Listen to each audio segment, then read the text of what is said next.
Hayır, sürüyorsun. Şu maşın olsun. Ötən gecə Biləsuvarda ölümlə nəticələnən yol nəqliyyat hadisəsi baş verib. DİM mediası xəbər verir ki, toya gedərkən avtomobilin kanala düşməsi nəticəsində 2 bacı həlak olub. Ölən bacılardan 1993-cü il təvəllüdlü Aytaz Rüstəmlinin 3-cü övladı 4 ay əvvəl doğulub. 22 yaşlı Aynur Rüstəmovanın isə 1 yaşında əkiz övladları qalıb.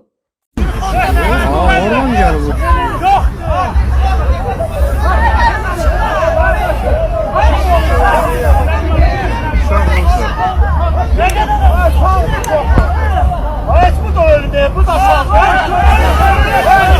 Kaldır bana da yukarı uşağı da.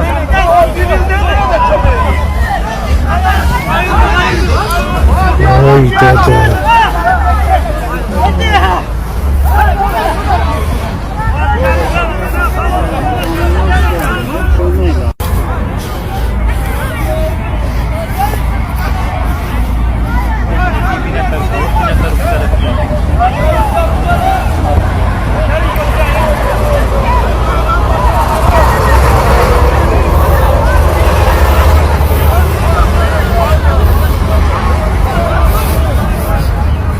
Nizami Rəsulov xüsusi olaraq Dinas TV üçün.